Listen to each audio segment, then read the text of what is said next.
नमस्कार, आप सभी का स्वागत है पीएमसी हिंदी चैनल पर। आप देख रहे हैं डॉक्टर से पूछो और मैं हूं आपके साथ अंशिका। आज हम एक ऐसे विषय पर बात करने जा रहे हैं जिसके बारे में हम सभी ने कहीं ना कहीं कभी ना कभी ज़रूर सुना है। जी हाँ, आज हम बात करेंगे चक्रास के बारे में। तो चक्रास होते क्या हैं, कैसे इनके इम्बैलेंस से हमारे शरीर में बीमारियां आती हैं, कैसे इनको बैलेंस करें, कैसे इनको हील करें जिससे हम स्वस्थ रह पाएं, और क्या सभी चक्रास का बैलेंस होना ज़रूरी है स्वस्थ जीवन शैली के लिए, इसके बारे में हम जानेंगे आज के इस एपिसोड में। आज का एपिसोड शुरू करने से पहले देखेंगे ये रिपोर्ट। आयुर्वेद और भारतीय पारंपरिक औषधि विज्ञान के अनुसार शरीर में 7 चक्र होते हैं, जिन्हें सप्त चक्र या ऊर्जा की कुंडली भी कहते हैं। आमतौर पर किसी व्यक्ति में क्रमशः 3 चक्र भी जागृत हो जाएं, तो वह स्वस्थ कहलाता है।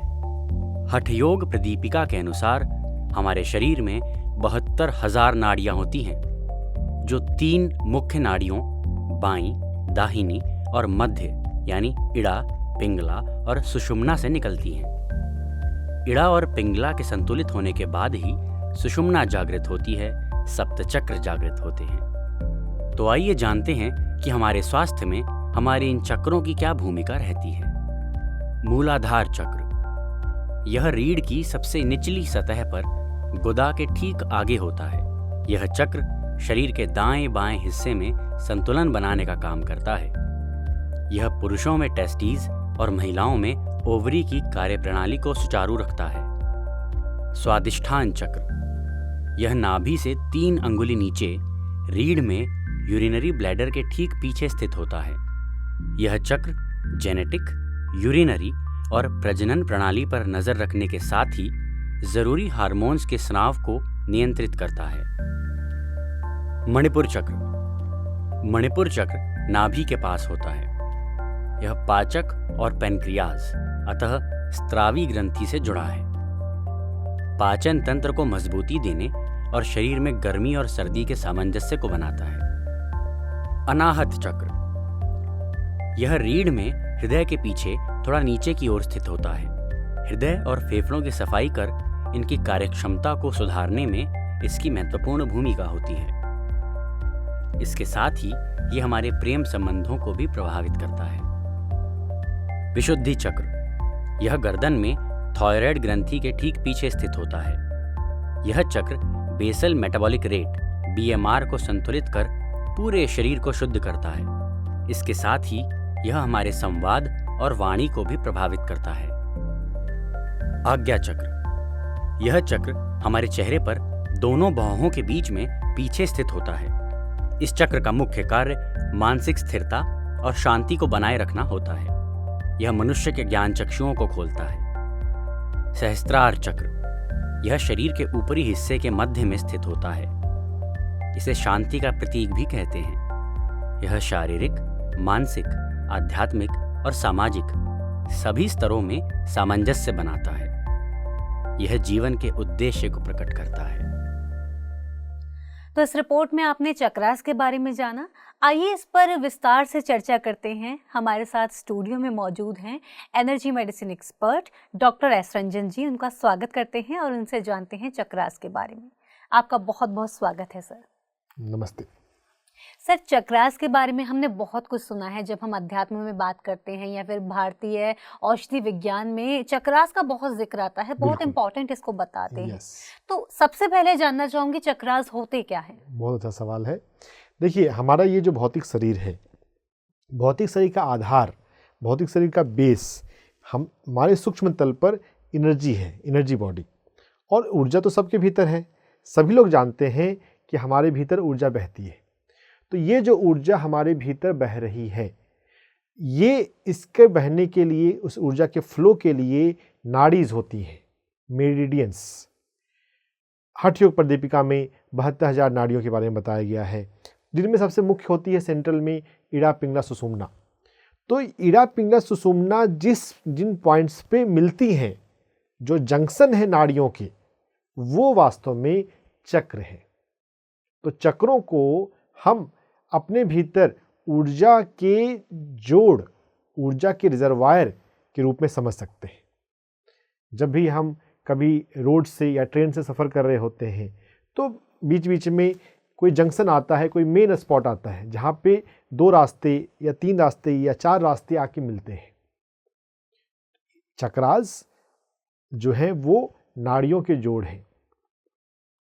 चक्रास को wheel of energy, wheel of life भी कहा गया है। व्हील का मतलब है जो गोल गोल घूमता है, चक्र, चक्का। चक्का हम सभी ने देखा हुआ है, हर एक व्हीकल में होता है। तो ये चक्र जो है ये गोल गोल घूमते हैं। तो हमारे भीतर जो ऊर्जा उतरती है, ऊर्जा ऊपर से नीचे आती है और नीचे से ऊपर जाती है। तो ये सेंट्रल पिलर है, सेंट्रल लाइन है। हाथों और पैरों में भी ऊर्जा जा रही है, लेकिन हम मुख्य चक्रों की ज़्यादा बात करेंगे जो सेंट्रल लाइन में है। तो ये चक्रा ऊर्जा को जमा करते हैं। जैसे ट्रांसफार्मर में, जो बिजली के ट्रांसफार्मर में जब इलेक्ट्रिसिटी आ रही है तो उसके वोल्टेज को चेंज करके इंडिविजुअल वायर में फिर भेजा जाता है। तो चक्रास में ढेर सारी ऊर्जा है। अगर हम चक्रा के विज्ञान को समझ सकें, चक्रा को यूज कर सकें, तो हम अपने भीतर के ऊर्जा के खजाने को यूज कर सकते हैं।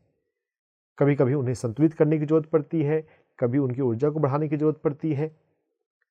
चक्र, ऊर्जा के जोड़, नाड़ियों के जोड़, इनको संतुलित रखकर उनको एक्टिव करके हम बहुत सारे रोगों से निदान पा सकते हैं। तो सर, जैसा कि आपने बताया कि चक्रास पर काम करके हम बहुत सारी बीमारियों का इलाज कर सकते हैं, उनसे छुटकारा पा सकते हैं जी। तो आपसे जानना चाहूंगी कि क्या चक्रास और बीमारियों का ऐसा क्या कनेक्शन है? देखिए, जब भी कभी हमारे शरीर में कोई रोग होता है, कहीं पे कोई दर्द होता है या कभी कोई ऑर्गन काम नहीं कर रहा है, तो ऑर्गन काम क्यों नहीं कर रहा, उसको हम इस तरह से भी समझ सकते हैं कि उस ऑर्गन में जितनी ऊर्जा होनी चाहिए उतनी ऊर्जा नहीं आ रही है। तो ऑर्गन में हमारे अलग अलग ऑर्गन, जैसे एनर्जी मेडिसिन में 5 ऑर्गन्स को मुख्य माना गया है जी।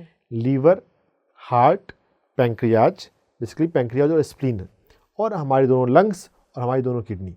ये 5 ऑर्गन मुख्य हैं जो अपने भीतर भी एनर्जी को जनरेट करते हैं। ये ऊर्जा हमारी इंटरनल फैक्ट्री में भी बनती है और हम बाहर से भी एनर्जी को इंपोर्ट करते हैं। मार्केट में कभी कभी कुछ चीज़ें हमारे शहर में ही बन रही हैं, हमारे शहर में फैक्ट्री है, और कभी कभी हम उसको इंपोर्ट कर रहे होते हैं। एनर्जी को भी हम मेडिटेशन के दौरान, डीप स्लीप के दौरान हम बाहर से लेते हैं, सूरज से लेते हैं, पृथ्वी से लेते हैं, भोजन से लेते हैं। जो भोजन है बेसिकली सूरज और पृथ्वी की एनर्जी को ही स्टोर कर लेता है थोड़ी देर के लिए अपने पास। भोजन की एक लाइफ होती है, वो सड़ जाता है, खराब हो जाता है। उसके खराब होने से पहले उसको, जब वो नॉर्मल है, अगर हम उसको कंज्यूम करते हैं तो कुछ एनर्जी हमारे भीतर जा सकती है, हम उसको डायरेक्ट भी एक्सेस कर सकते हैं। तो ऊर्जा हमारे भीतर आती है। ऊर्जा की कमी से ऑर्गन कमज़ोर पड़ता है, और ऑर्गन के कमज़ोर होने से, जैसे अगर किसी को लीवर की बीमारी है, लीवर की तकलीफ है, तो लीवर कमज़ोर हो गया। लीवर कमज़ोर हुआ, इसका मतलब क्या है, उसके अंदर की जो एनर्जी है वो कम हो गई। तो लीवर जिस चक्र से जुड़ा हुआ है उस चक्र की भी एनर्जी कम होती है, तब लीवर कमज़ोर होता है। अगर सेंट्रल लाइन में अगर पर्याप्त ऊर्जा हो तो ऑर्गन को एनर्जी वो भेजा जा सकता है, वो खुद ब खुद पहुंच जाती है। हाँ, कभी कभी ट्रांसपोर्ट में भी दिक्कत हो सकती है, लेकिन उसकी संभावना कम होती है। थोड़ा सा हमें ये समझने की ज़रूरत है कब सेंट्रल चक्रास में, सेंट्रल लाइन में एनर्जी कम हो गई है। जब कोई बीमारी बहुत पुरानी होती है, जिसमें 2-3 हफ्ते, 1 महीने या उससे अधिक की वो बीमारी है, तब तो चक्रास की गड़बड़ी जरूर हो चुकी होती है। अब कोई ऐसा एक्यूट डिजीज़ है, जैसे सर्दी, खांसी, बुखार अगर है, 2-4 दिन में सर्दी तो बहुत बार ठीक हो जाती है, तो यहाँ पे हमें चक्रास पे काम करने की ज़रूरत नहीं है। यहाँ पे अगर हम सिर्फ नाड़ी पे भी काम कर लें तो हीलिंग हो जाएगी। चक्रा का कनेक्शन हर एक ऑर्गन से और हर एक बीमारी से होता है। तो इसलिए हमें चक्रास पर काम करने की बहुत ज़रूरत है, जिससे कि हम स्वस्थ रह सकें बेसिकली, और एक हेल्दी लाइफस्टाइल को मेंटेन कर सकें। यस। जी। सर अब आपसे जानना चाहूँगी कि क्या हर बीमारी में, जैसा आपने बताया कि कोल्ड में ज़रूरत इतनी नहीं होती है। कोल्ड कोल्ड एक एग्जाम्पल हुआ। जी। वैसी बीमारियां जो 2-4 दिन में ठीक हो 2-4 जाती दिन हैं। रहती हैं। मान लीजिए कभी हम ज़्यादा हमको चलना पड़ा, कभी जी। हम घूमने के लिए गए, हम ज़्यादा चल रहे हैं तो हुँ। पैर में थोड़ा दर्द वगैरह होता है। फिर अगर हम 1 रात 2 रात अच्छे से नींद लेते हैं तो दर्द ठीक हो जाता है। तो अब ऐसे चीज़ों में जो 2-4 दिन में ठीक हो जाता है आराम करने से, फास्टिंग करने से, तो वहाँ पे चक्रों को, उन बीमारियों को चक्रों से जोड़ने की जरूरत नहीं है। जी। लेकिन जो बीमारियाँ कई हफ्ते, 1 महीने या अधिक रहती हैं, वहाँ पे चक्रों का कनेक्शन तो होता है। तो सर किन बीमारियों का कनेक्शन होता है चक्रास में? जैसे कि हम डायबिटीज़ का सुनते हैं, तो क्या डायबिटीज़ में चक्रास का कनेक्शन बिल्कुल है? कनेक्शन है। कैंसर वगैरह? हर एक बीमारी जो 1 महीने से अधिक टिक रही है, जी। उसमें तो बिल्कुल डिफरेंट कनेक्शन है। जैसे डायबिटीज़ है, जी। तो डायबिटीज होता है हमारे पैंक्रियाज के इम्बैलेंस होने से, और पैंक्रियाज के पास है सोलर प्लेक्सस, मणिपुर चक्र। तो अगर हमारा मणिपुर चक्र जो है वो असंतुलित हो जाए, इम्बैलेंस, तो हमें डायबिटीज हो जाएगा। तो डायबिटीज का एक कारण, मूल कारण मणिपुर चक्र का डिस्टर्ब होना है। जब तक हम मणिपुर चक्र को ठीक नहीं कर लें, डायबिटीज ठीक पूरी तरह से नहीं हो सकता। अगर कंट्रोल अच्छा है भी, वो कंट्रोल कभी भी बिगड़ जाता है और फिर से डायबिटीज लौट आ जाता है। तो जैसे कि आपने बताया कि मणिपुर चक्र जो होता है, जब वो इम्बैलेंस होता है तब डायबिटीज जैसी समस्याएं सामने आती हैं। जी। तो ये इम्बैलेंस होता कैसे है सर? देखिए, जो चक्रास हैं जी। वो अलग अलग नाड़ियों के जोड़ हैं। जी। जब आप चक्र का चित्र गौर से देखें तो उसमें पेटल्स, पत्तियां बनाई होती हैं। वो एक एक पेटल्स नाड़ियों को रिप्रेजेंट करते हैं। जैसे मूलाधार चक्र है तो वहाँ पे 4 पेटल्स होते हैं, तो 4 बड़ी नाड़ियाँ वहाँ पर आकर मिल रही हैं। ऊपर जैसे जैसे बढ़ते जाते हैं, नाड़ियों की संख्या बढ़ती जाती है। तो उन नाड़ियों में ऊर्जा कम हो गई है। अब ऊर्जा कम क्यों होती है?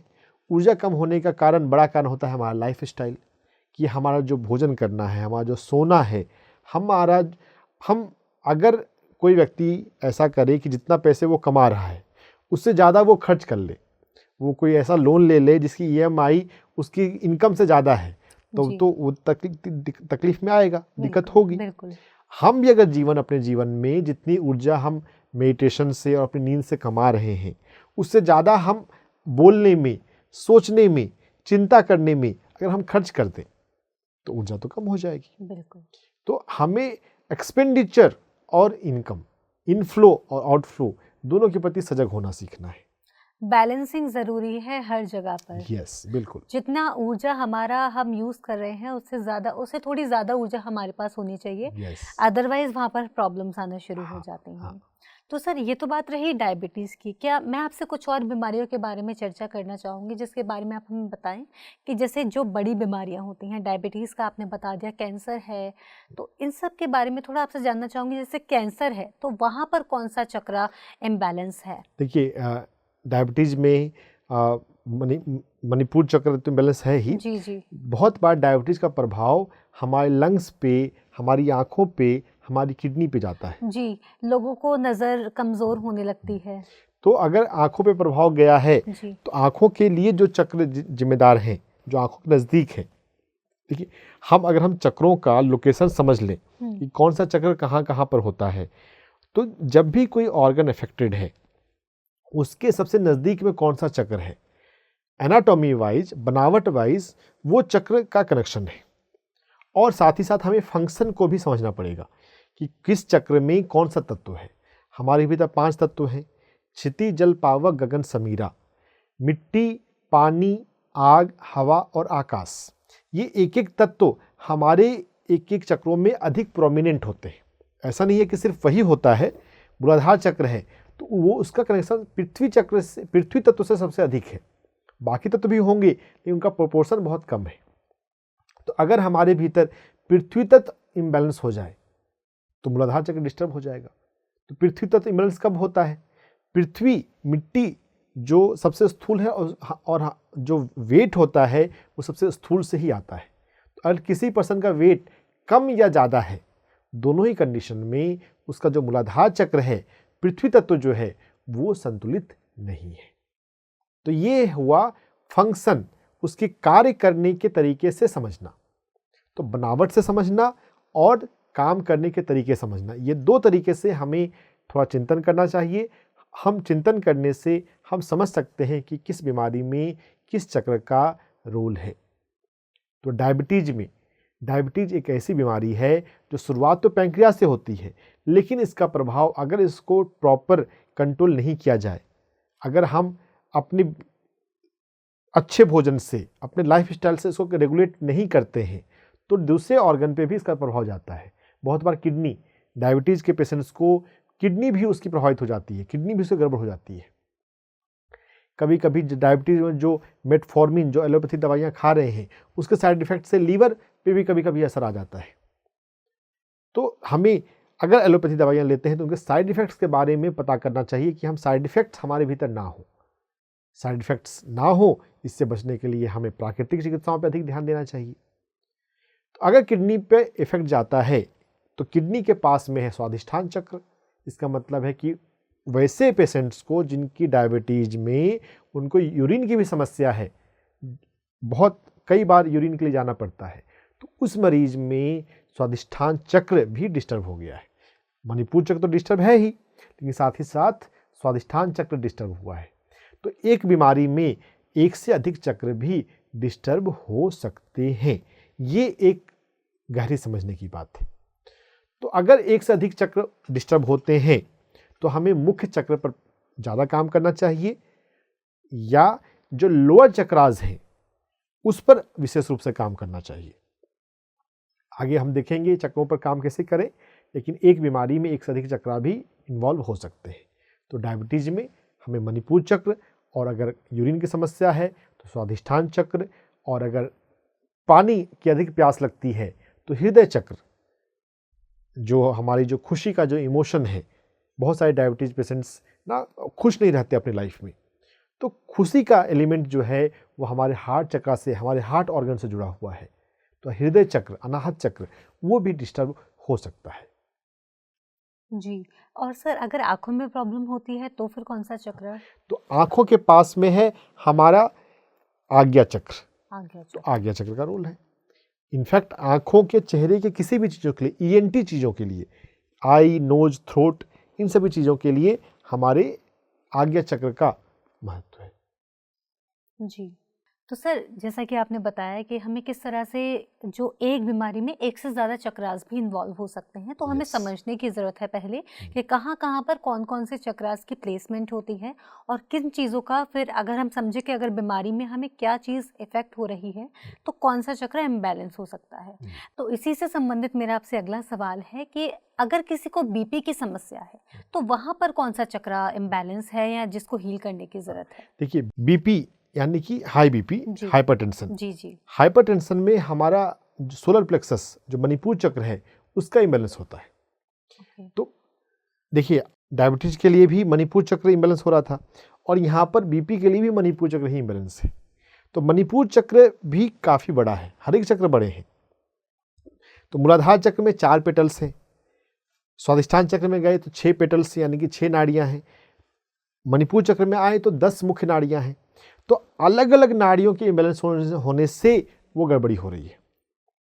तो ब्लड वेसल्स में कोलेस्ट्रॉल डिपोजिशन हो जा रहा है, या अननेसेसरी अनवांटेड चीज़ें डिपोजिट हो रही हैं, तो ब्लड का फ्लो डिस्टर्ब हो रहा है, प्रभावित हो रहा है। ब्लड प्रेशर होने का कारण जो है, तो यहाँ पर ब्लड वेसल्स की जो नाड़ियाँ हैं, जो हमारी धमनी है, आर्टरीज और वेन है, उसको रेगुलेट करने के लिए जो नाड़ी है, जो कि हृदय चक्र से प्रभावित होगी।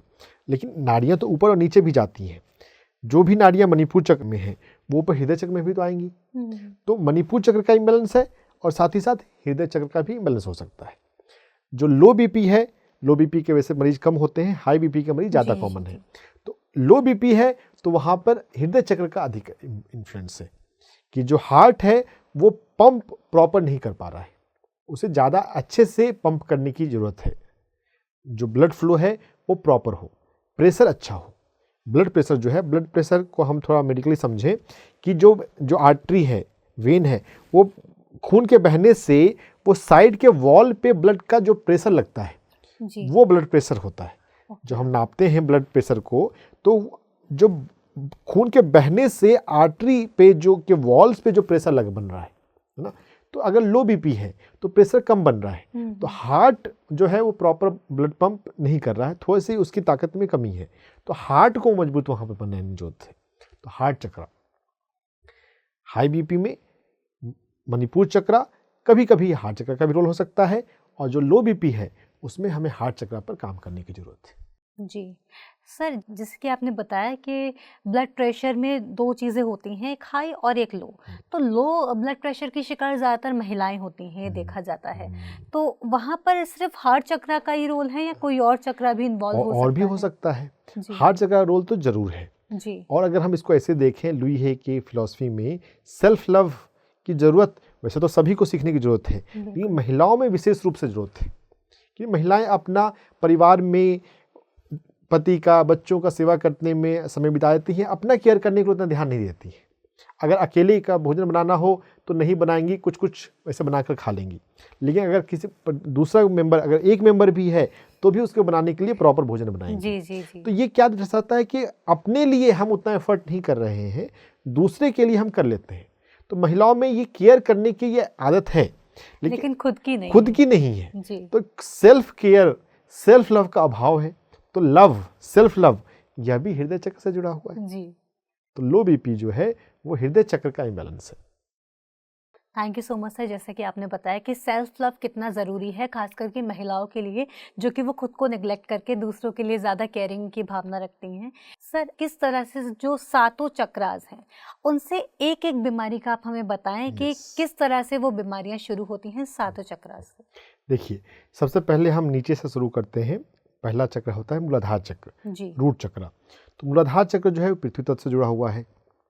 तो पृथ्वी तत्व का इम्बैलेंस हमारे एक्सेस वेट या अंडर वेट दोनों ही केस में, तब वहाँ पर मूलाधार चक्र पर ठीक से काम करने की ज़रूरत है। अगर किसी का वेट ज़्यादा है या किसी का वेट कम है, साथ ही साथ अगर किसी को पैर की या घुटने की दिक्कत है, बहुत लोगों को घुटने के ऑपरेशन करने के लिए कहा जाता है, घुटने का दर्द होता है, तो वहाँ पे मूलाधार चक्र को अगर ठीक करेंगे तो बिना ऑपरेशन भी घुटना ठीक हो सकता है ना। पृथ्वी से जुड़ने की जरूरत है ताकि पृथ्वी चक्र, मूलाधार चक्र संतुलित हो सके। मूलाधार चक्र से ऊपर आते हैं तो स्वाधिष्ठान चक्र है। स्वाधिष्ठान चक्र जो है वो हमारी किडनी और हमारे रिप्रोडक्टिव ऑर्गन से जुड़ा हुआ है।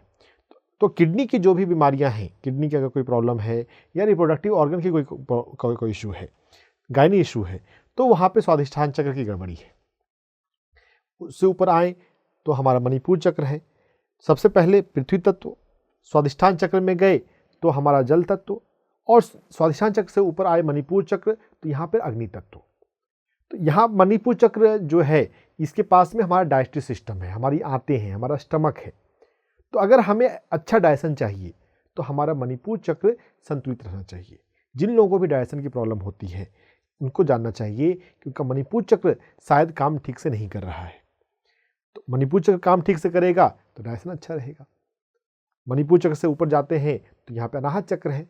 तो यहाँ पे हमारा हार्ट है और हमारा लंग है। तो अगर किसी को हार्ट ब्लॉकेज होता है, हार्ट अटैक आता है, तो इसका मतलब उसका हृदय चक्र में ब्लॉक आया। पहले एनर्जी के लेवल में ब्लॉक आता है, बाद में फिजिकल लेवल में ब्लॉक आता है। तो हार्ट चक्र की गड़बड़ी पहले होती है और फिर हार्ट की प्रॉब्लम होती है।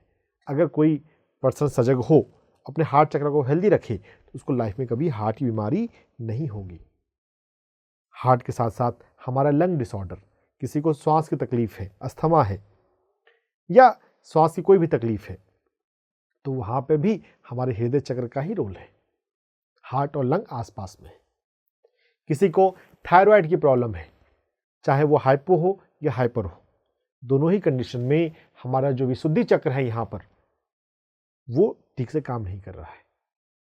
किसी को विजन की दिक्कत है, आंखों की दिक्कत है, तो उसको आज्ञा चक्र की दिक्कत है। किसी के भीतर जो है वो अटेंशन ठीक से अपने कंसंट्रेट नहीं कर पाता, अपने काम पर, पढ़ाई में कंसंट्रेट नहीं कर पाता, ध्यान भटकता है। किसी के भीतर अपना विल पावर, कॉन्फिडेंस पावर ठीक नहीं है। वैसे कॉन्फिडेंस का थोड़ा सा कनेक्शन हमारे मणिपुर चक्र से भी है, लेकिन जो हमारे पास नॉलेज के साथ जो एक कॉन्फिडेंस होता है उसका कनेक्शन हमारे थर्ड आई आज्ञा चक्र से है। ब्रेन शार्प ब्रेन चाहिए तो हमें अपना आज्ञा चक्र ठीक रखना चाहिए, और आज्ञा चक्र से ऊपर हमारा सहस्त्रार, ये दोनों चक्र अगर अच्छे रहें तो हमारा ब्रेन अच्छा काम करेगा। जो भी बच्चे पढ़ने में स्लो होते हैं, ठीक से पढ़ नहीं पाते या उनको याद नहीं रहता, कई एडल्ट्स को भी दिक्कत होती है, तो उन्हें अपने इन दोनों चक्रों को अच्छा रखना चाहिए। एडल्ट में बहुत बार अल्जाइमर हो जाता है, भूलने की बीमारी, बहुत सारे सीनियर सिटीजन को होता है। तो अगर भूलने की बीमारी हो रही है, इसका मतलब है कि ये जो अपर चक्रास है, ये जो है उसका कुछ इम्बैलेंस है। अगर सहस्त्रार को ठीक कर रखेंगे तो भूलने की बीमारी, अल्जाइमर नहीं होगा कभी। हम हर एक रोग से अपने आप को बचा सकते हैं, और अगर रोग है तो उसे ठीक कर सकते हैं। चक्रा का जो नॉलेज है, चक्रा का जो साइंस है, ये रोगों से बचने के लिए और ठीक करने के लिए दोनों में ही बहुत प्रभावकारी है। सर, अब मैं आपसे चक्रास के बारे में डिटेल में बात करना चाहूँगी। तो सबसे पहले जानूंगी मूलाधार चक्रा के बारे में कि अगर जैसे ये इम्बैलेंस है तो फिर इसको हील कैसे करना है, ये जानना चाहूँगी। लेकिन उससे पहले जानना चाहूँगी कि ये इम्बैलेंस होता कैसे इम्बैलेंस हो जाता है। देखिए, जो भी चक्रास हैं वो एनर्जी के लेवल पे है। एनर्जी को रेगुलेट करने के लिए हमारा माइंड है। अगर हम पंचकोश, हमारी जो पूरी अंदरूनी बनावट है उसको समझें, हमारे पास 5 कोश हैं, 7 शरीर है ना। तो फिजिकल बॉडी का आधार है एनर्जी बॉडी, और एनर्जी बॉडी का आधार है मेंटल बॉडी। तो अगर हमारे सोचने का पैटर्न सही रहे, अगर हमारा बिलीफ सिस्टम करेक्ट है, हमारा एटीट्यूड राइट है, थॉट पैटर्न हमारा परफेक्ट है, तो हमारे चक्रास भी ठीक रहेंगे। और वो काफ़ी हद तक निर्भर करता है कि हमारी लाइफ स्टाइल क्या है, हम कैसे लोगों के साथ उठते बैठते हैं। अगर हम सकारात्मक लोगों के साथ रहेंगे तो हमारी सकारात्मक भावना हो जाएगी। अगर हम नकारात्मक वातावरण में रहते हैं, निगेटिव लोगों से बात करते हैं, अगर हमारे भीतर निगेटिविटी हावी हो रही है, तो कभी ना कभी कोई ना कोई चक्रा तो इम्बैलेंस होगा ही होगा। हमें हर जगह पर सकारात्मकता को ढूंढना चाहिए और सकारात्मक माहौल में अपने आप को रहना चाहिए। अपने आप को साधना से, अपने आप को आध्यात्मिकता से जोड़कर रखना चाहिए, तब इन जनरल हमारे सभी चक्र ठीक रहेंगे। सर, तो इसको बैलेंस अब कैसे करना है? अगर मूलाधार चक्र बैलेंस हो गया, कैसे बैलेंस? देखिए, मूलाधार चक्र में कौन सा तत्व होता है? पृथ्वी तत्व। तो पृथ्वी के नज़दीक अगर हम जाएंगे, पृथ्वी पर बेयर फुट वॉकिंग करेंगे, पृथ्वी के साथ हम समय बिताएंगे, थोड़ा ज़मीन पर, थोड़ा ग्राउंड में बैठकर भोजन करेंगे, या पार्क में जाके हम ज़मीन पर बैठकर ध्यान करेंगे, तो जितना हम पृथ्वी के संपर्क में रहेंगे, हमारे भीतर पृथ्वी तत्व यानी कि मूलाधार चक्र उतना संतुलित रहेगा। ये सबसे सरल तरीका है। इसके अलावा हम अलग अलग योगासनों के अभ्यास से कर सकते हैं। रस्सी कूद, जब हम रस्सी कूद करते हैं और जब जंप में जब हमारी एड़ी, हमारे पैर जमीन से टकराती है, तो ये जो मूवमेंट है, जब थप पड़ता है, उसमें हमारा जो मूलाधार चक्र है वो संतुलित होता है। तो ऐसे डांस स्टेप्स जिसमें हमारे तलवे जमीन से टकराते हैं, वो डांस मूवमेंट का वो स्टेप मूलाधार चक्र के लिए अच्छा है। चक्रों को हम संगीत के माध्यम से भी बैलेंस कर सकते हैं।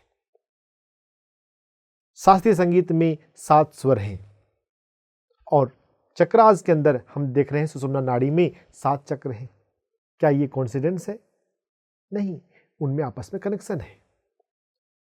तो शास्त्रीय संगीत में राग हंसध्वनि और राग श्याम कल्याण, इनके सुनने से हम अपने मूलाधार चक्र को संतुलित कर सकते हैं। तो म्यूजिक थेरेपी और म्यूजिक मेडिटेशन, ये 2 आसान तरीके हैं। म्यूजिक थेरेपी यानी कि हम बैठकर आराम से संगीत को सुन रहे हैं। हो सके तो आप आंखों को बंद कर लीजिए। जब भी आप विश्राम करते हैं, जब भी बैठकर विश्राम करते हैं या लेटकर विश्राम करते हैं, उस समय आप म्यूजिक को चला लिया करें। कोई भी काम जब आप स्लो कर रहे हैं, जिसमें ज़्यादा मूवमेंट नहीं है, देखिए संगीत का प्रभाव आपके ऊपर पड़े, इसके लिए आपको थोड़ा स्टैटिक रहना है। अगर आप चलते चलते संगीत को सुन रहे हैं तो ये उतना अच्छा काम नहीं करेगा। जब आप बैठकर सुन के या लेटकर सुन रहे हैं तो ये ज़्यादा अच्छा काम करेगा। बैठकर सबसे बेस्ट है, नहीं तो लेटकर भी सुना जा सकता है। संगीत थेरेपी हम संगीत सुनकर चिकित्सा कर रहे हैं। हम ऐसा भी कर सकते हैं कि संगीत को सुनते हुए हम ध्यान में बैठ जाएं, अंदर आती बाहर जाती श्वासों को महसूस करें, संगीत ध्यान। तो संगीत को सुनते हुए ध्यान में बैठते हैं तो उससे हमारा ध्यान भी गहरा होता है, और जो म्यूजिक का इफेक्ट, इंडिपेंडेंट इफेक्ट हो रहा है हमारे चक्रों के ऊपर, वह भी हो जाएगा। राग हंसध्वनि और राग श्याम कल्याण ये मूलाधार चक्र को संतुलित करते हैं। इनफैक्ट कोई भी राग जिसमें कल्याण वर्ड आता है, राग यमन कल्याण बहुत सारे हैं, इंटरनेट पर, यूट्यूब पर इजीली अवेलेबल है। तो इनके माध्यम से हम अपने मूलाधार चक्र को संतुलित कर सकते हैं। Thank you so much sir, जैसा आपने बताया कि हम किस तरह से अपने मूलाधार चक्र को बैलेंस कर सकते हैं। राग जिसमें भी कल्याण आता है वो बहुत ज़्यादा हेल्पफुल रहते हैं इसको बैलेंस करने में। सर और कोई तरीका है इसको बैलेंस करने का?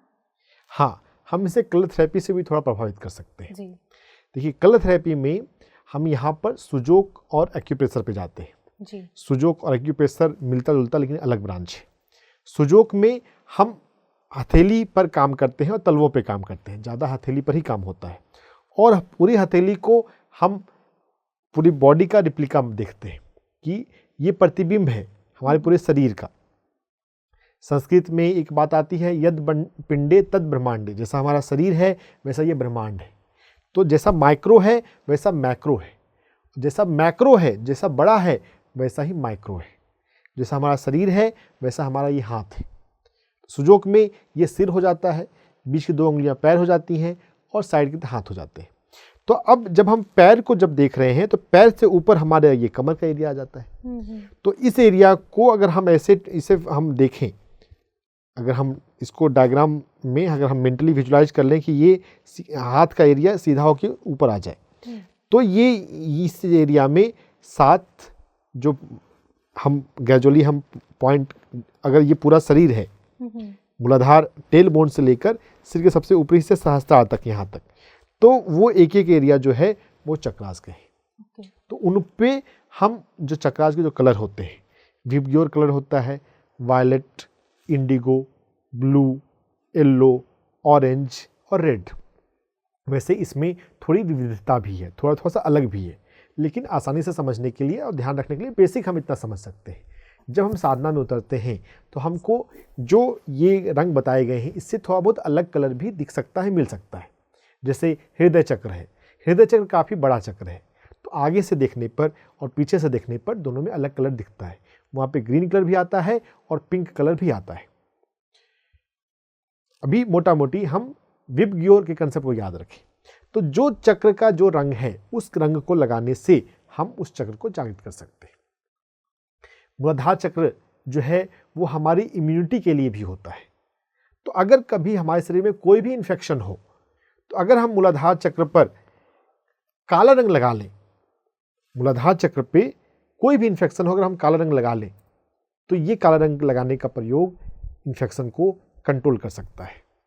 खासकर अगर यूटीआई हो, यूरिनरी ट्रैक्ट का इन्फेक्शन हो या कोलाइटिस हो, है ना, अगर ऐसा जो लोअर एब्डोमेन का अगर इन्फेक्शन हो तो उसमें ये विशेष रूप से, नहीं तो किसी भी इन्फेक्शन में, अभी कोविड का टाइम था या उससे डेंगू आते जाते रहते हैं, इस तरह के किसी भी इन्फेक्शन में अगर हम दोनों हाथ में इस एरिया में मूलाधार चक्र के का जो ये कॉरेस्पॉन्डेंस है वहाँ पर अगर हम ब्लैक कलर लगाते हैं तो ये इन्फेक्शन को कंट्रोल करने में बहुत हेल्प करता है।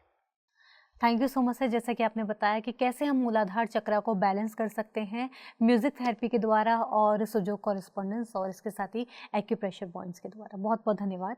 अब बढ़ते हैं अगले चक्र की ओर जो कि है स्वादिष्ठान चक्र।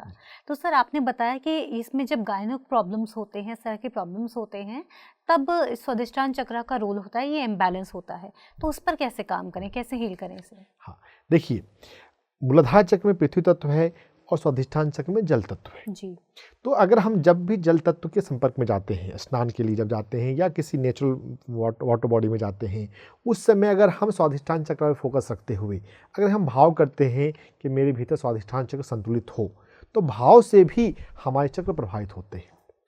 और लेकिन ये जो भाव करना है, ये इसमें जितने हम स्थिर और शांत होंगे, जितना मेडिटेटिव होंगे, उतना अच्छा प्रभाव आएगा। और म्यूजिक थेरेपी तो है ही।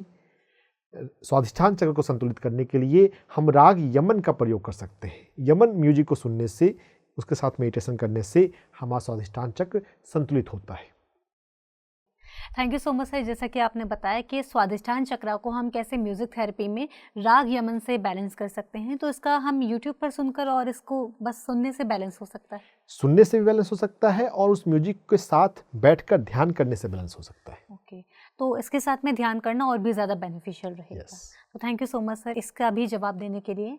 तो सर, मणिपुर चक्र पर कैसे काम करें? अगर ये इम्बैलेंस है तो इसे कैसे बैलेंस करें? देखिए, 5 तत्वों की घटते हुए घनत्व के हिसाब से हमें समझना चाहिए। पृथ्वी तत्व मूलाधार चक्र में हो गया, जल तत्व स्वाधिष्ठान चक्र में हो गया, जल तत्व के बाद है अग्नि तत्व। तो हमारे मणिपुर चक्र में अग्नि तत्व की सबसे अधिक प्रधानता है।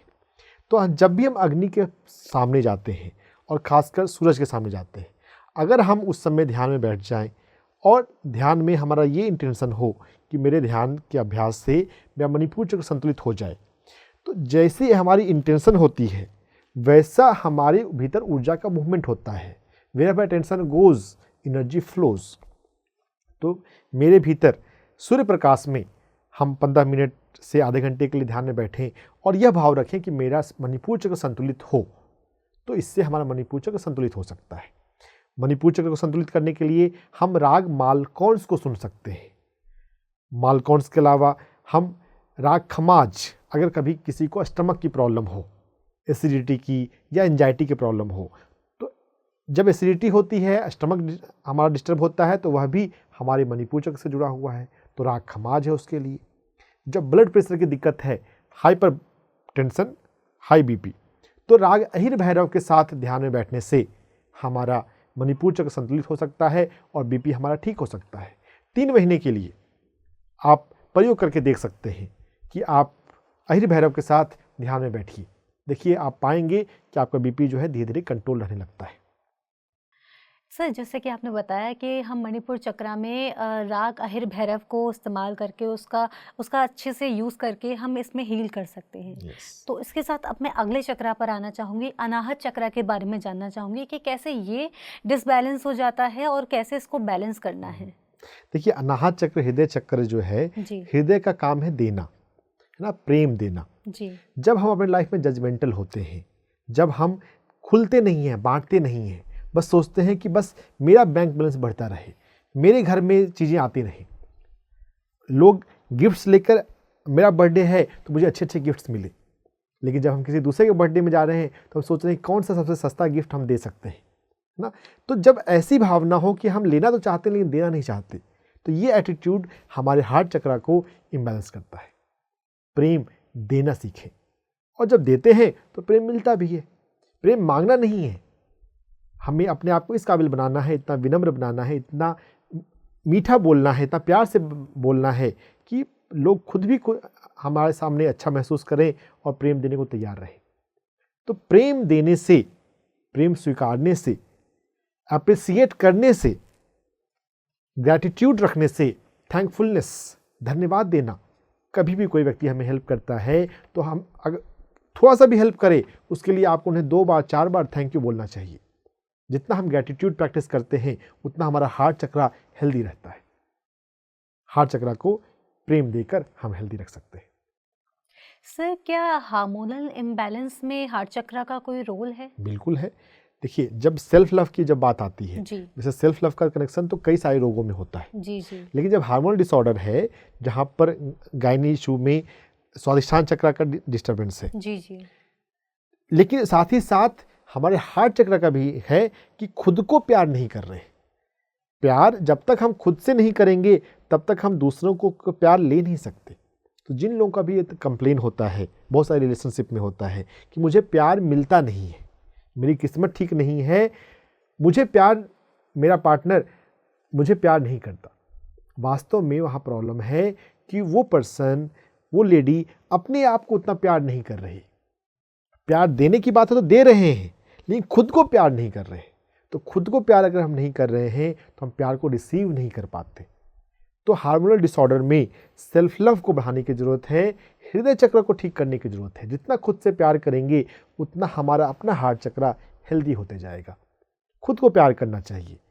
मिरर में जब भी देखें, अपने आप को बोलने में खुद से प्यार करती हो।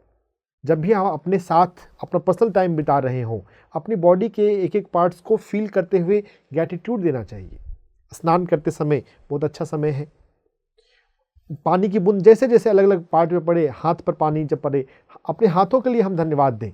दुनिया में बहुत सारे ऐसे लोग हैं जिसके पास हाथ ही नहीं है। कोई एक्सीडेंट हो जाता है, किसी का पैर चला जाता है, हमारे पास होता है तो हम उसको ग्रांटेड लेते हैं। थैंकफुलनेस से हमारा हार्ट चक्र हेल्दी होता है। और म्यूजिक थेरेपी से भी हम कर सकते हैं। राग दुर्गा, राग भैरव, इसके साथ जब हम ध्यान में बैठते हैं तो हमारा हृदय चक्र संतुलित होता है। हार्मोनल डिसऑर्डर में अगर हम राग दुर्गा, राग भैरव के साथ दिन में 2 बार आंख बंद करके सांसों पर ध्यान लगाएं तो पीसीओडी को और हार्मोनल इश्यूज़ को बहुत इजीली हम हील कर सकते हैं। तो मैं अपने व्यूअर्स को बोलना चाहूँगी कि आपने सुना कि किस तरह से हमारे शरीर में जो प्रॉब्लम्स होती हैं, जो हमें गायनिक प्रॉब्लम्स होती हैं, हार्मोनल इश्यूज़ होते हैं, वो इस कारण से होते हैं कि हम खुद से ही प्रेम नहीं कर पा रहे। जब प्रेम देने की बात आ रही है तो हम सबसे आगे हैं दूसरों को प्रेम देने में, लेकिन जब खुद की बात आती है तो सबसे पीछे रहते हैं। और फिर हम सोचते हैं कि ऐसी बीमारी, ऐसी समस्याएँ हमारे साथ ही आखिर क्यों हो रही हैं। तो ये बहुत ज़रूरी है कि हम खुद का ध्यान रखें, खुद से प्रेम करें, खुद को प्रायोरिटी पर रखें, जिससे कि हमारा शरीर भी हमारी इम्पोर्टेंस को समझ सके, हम खुद अपनी इम्पोर्टेंस को समझ सके, तो ये समस्याएं हमारे जीवन में ना आएँ। तो इसी के साथ अब बढ़ेंगे आगे, अगले चक्र के बारे में बात करेंगे। अगला चक्र है विशुद्धि चक्र। तो सर, विशुद्धि चक्र के बारे में आपसे जानना चाहूँगी। ऐसा सुनने में आता है कि जब जीके सर से हम मिले थे तो जीके सर ने बताया कि विशुद्धि चक्र के बारे में बात करते हैं तो जो हम अपनी फीलिंग्स को दबा कर रखते हैं, बोलते नहीं हैं, तब विशुद्धि चक्र इम्बैलेंस होता है और थायराइड जैसी प्रॉब्लम्स हो जाती हैं। तो इसके बारे में थोड़ा सा बताइए कि कैसे विशुद्धि चक्र इम्बैलेंस होता है और कैसे इसको बैलेंस करें। देखिए, विशुद्धि चक्र जो है हमारे थायराइड के पास है जी। और थायराइड या विशुद्धि चक्र का काम क्या है? बोलना जी। बोलने का मतलब है अपनी फीलिंग्स को, अपनी भावनाओं को एक्सप्रेस करना। तो एक्सप्रेशन एंड कम्युनिकेशन, अपनी भावनाओं को व्यक्त करना और बोलना। जब हम यहाँ पर हेल्दी नहीं होते, मन में आ रहा है बोलने की भावना कि हमें ये बोलना चाहिए, लेकिन मन में आ गया जजमेंट कि सामने वाला पर्सन पता बुरा ना मान जाए, और उस जजमेंट की वजह से हम अपने आप को नहीं बोल रहे, तो फिर ये हमारे थायराइड के लेवल पे प्रॉब्लम बन जाती है। जब भी, जहाँ भी, जो भी भाव आता है बोलने का, एक सभ्य शब्दों में, एक नॉर्मल टोन में, प्यार से हमें जरूर अपने आप को व्यक्त करना चाहिए। और अगर कभी ऐसा लगता है कि सामने वाला व्यक्ति बुरा मान सकता है, तो कभी कभी हम लिख कर भी एक्सप्रेस कर सकते हैं। देखिए, बात यहाँ पे एक्सप्रेशन की है। बोलना सबसे इजी वे है, लेकिन कहीं कहीं पे हम लिख कर काम कर सकते हैं। लेकिन अपनी भावनाओं को एक्सप्रेस तो जरूर करना चाहिए। कई रिलेशनशिप में अगर एक पार्टनर ज़्यादा डोमिनेंट हो और दूसरा सबमिसिव है, दूसरा जो है अपने आप को थोड़ा डरा सहमा रहता है, तो व्यक्त नहीं करता है, तो ये थायराइड की समस्या हो जाती है। कई बार हमारे बचपन से भी हो जाता है। बचपन में अगर पिता पेरेंट्स ऐसे हों कि बात बात में डांटने की आदत रही हो, नहीं अपने आप को एक्सप्रेस कर पाए हों, खेलने का मन है, खेलने जाना है, लेकिन नहीं बोल सकते, तो वो आदत भी कभी का कंटिन्यू हो जाती है और फिर हमारा विशुद्धि चक्र ब्लॉक हो जाता है। अगर विशुद्धि चक्र डिस्टर्ब हो जाए, ब्लॉक हो जाए, तो हम राग जय जयवंती के साथ ध्यान में बैठकर अपने आप को हील कर सकते हैं। ध्यान में बैठना है, राग जय जयवंती को चला लेना है। तो म्यूजिक थेरेपी भी काम करती है, सिर्फ म्यूजिक को सुनना भी काम करता है, लेकिन सबसे बेस्ट है म्यूजिक मेडिटेशन। उस म्यूजिक को सुनते हुए हम ध्यान में बैठे। राग जय जयवंती को सुनने के अलावा हम उज्जयी प्राणायाम के द्वारा अपने विशुद्धि चक्र को एक्टिव कर सकते हैं। जी, thank you so much sir. जैसे कि आपने बताया कि हमें किस तरह से, अगर हम अपनी बात नहीं कह पा रहे हैं, सबसे ज़रूरी है एक्सप्रेशन। हमें अपनी बात को बोलना बहुत ज़रूरी है।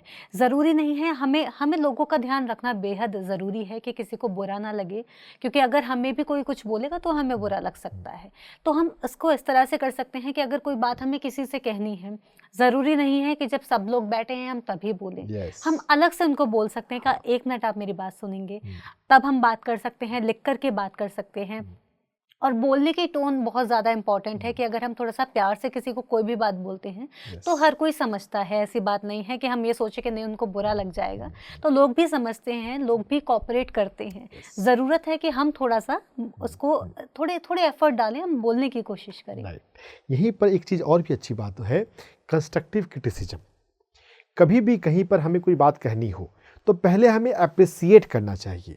अगर जब हम किसी भी बात को अप्रिसिएट करते हैं तो सामने वाला व्यक्ति का दिल खुल जाता है, वो आपके साथ खुश है, और उसके बाद फिर आप अपनी बात सजेशन के रूप में कर सकते हैं कि अगर इस चीज़ को ऐसे किया जाए तो और भी अच्छा हो, है ना।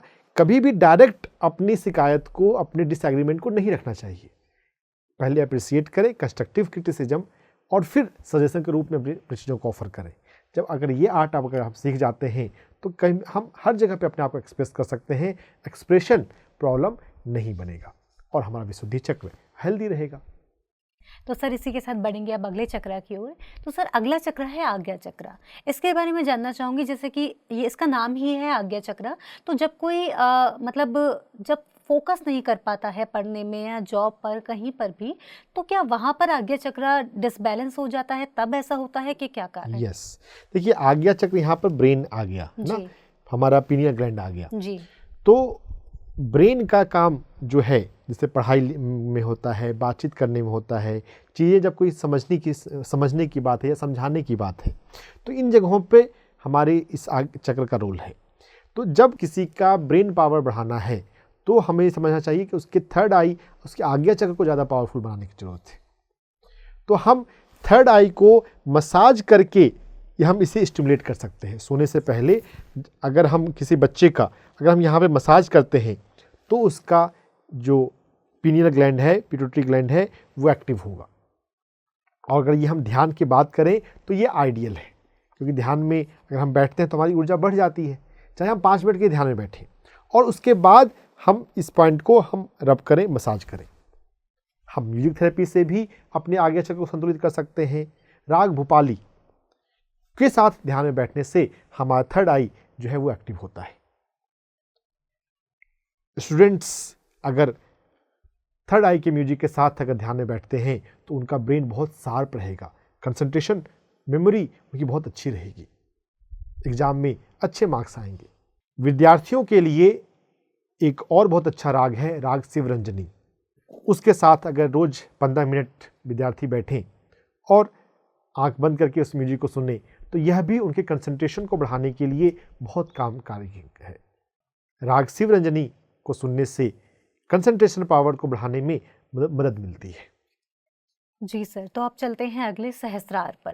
तो इसके बारे में आपसे जानना चाहूँगी कि ये चक्र जो है ये किस तरह से, जब ये इम्बैलेंस होता है तो क्या प्रॉब्लम्स होती हैं और इससे कैसे बैलेंस करें? देखिए सहस्त्रार जो है वो तो सबसे टॉप पर है जी। और वो सबसे राजा है, सबसे मेन है।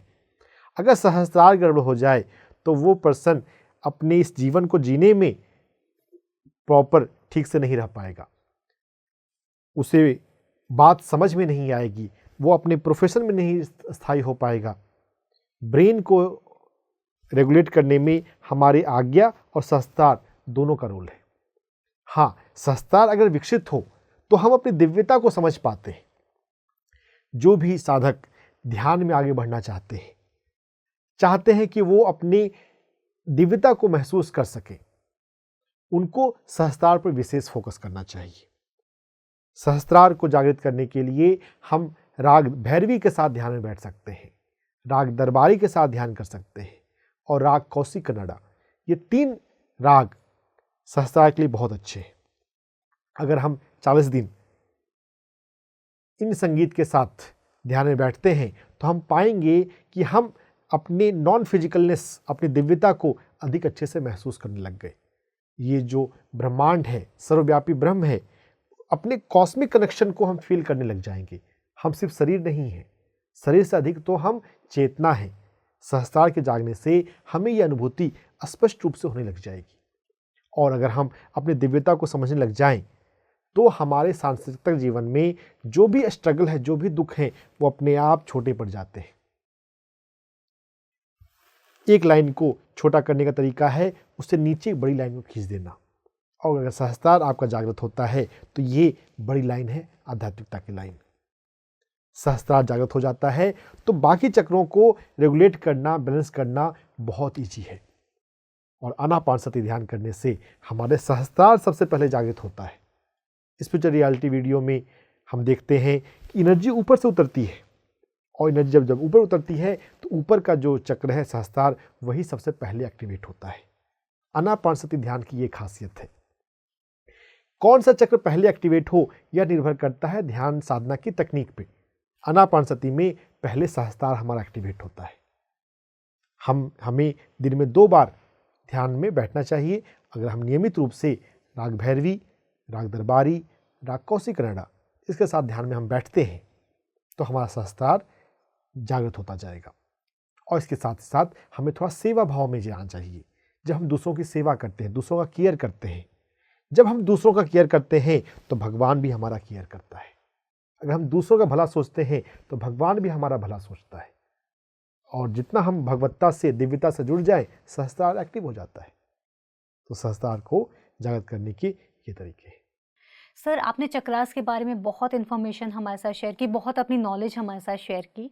तो इसके साथ ही मैं आपसे ये भी जानना चाहूँगी, जाते जाते अब वक्त हो चला है इस एपिसोड को यहीं विराम देने का, कि जो लोग चक्रास के बारे में जानना चाहते हैं और इनको डीपली समझना चाहते हैं, उनके लिए क्या आप कुछ बुक्स रिकमेंड करेंगे जिनसे वो जानकारी हासिल कर यस, सकें? बिल्कुल। भारतीय परंपरा में तो हमारे पास बहुत वास्ट लिटरेचर है, और इस दिशा में थियोसॉफिकल सोसाइटी, उसके C.W. लीडबीटर ने चक्रा पे बहुत अच्छी बुक लिखी है। C.W. लीडबीटर खुद एक क्लेरवॉयंट थे। क्लेरवॉयंट यानी कि जिनको थर्ड आई से खुद सब कुछ दिखता है। तो उनकी जो पुस्तक जो अंग्रेजी भाषा में है, हम उसे पढ़ सकते हैं। फिर एनोडिया जूडिथ एक वेस्टर्न रिसर्चर हुई जिनके टॉक माइंड वैली पे भी उपलब्ध है, और उनकी पुस्तक है व्हील ऑफ लाइफ।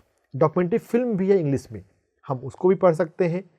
और मास्टर चुआ कोक सुई जो प्राणिक हीलिंग के फाउंडर हैं, उनकी जो चक्रा पुस्तक है वह भी खूबसूरत है। तो ये 3 पुस्तक मैं रिकमेंड करता हूँ चक्रों के बारे में जानने के लिए। तो sir, thank you so much, आपने बुक्स के बारे में हमें बताया कैसे हम इन बुक्स को पढ़ के अपने चक्रास के बारे में नॉलेज को और बढ़ा सकते हैं। तो जाते जाते आपसे जानना चाहूँगी कि क्या कोई मैसेज, आप एक छोटा सा मैसेज हमारे व्यूअर्स को देना चाहेंगे? यस, देखिए दोस्तों, स्वास्थ्य विषय को जितना मुश्किल माना जाता है सोशली और मेडिकली, वैसा बिल्कुल नहीं है। जितना हम अध्यात्म से जुड़ते हैं, चक्रों को समझते हैं, ध्यान साधना में आगे बढ़ते हैं, हम पाते हैं कि हम अपने आप को बहुत ईजिली हेल्दी रख सकते हैं। हमें ज़्यादातर बीमारियों में दवा पर निर्भर होने की ज़रूरत नहीं है, ज़्यादातर सर्जरी को कराने की ज़रूरत नहीं है। चक्र को जब हम संतुलित कर लेंगे तो हर बीमारी को हम आध्यात्मिक तरीके से ठीक कर सकते हैं।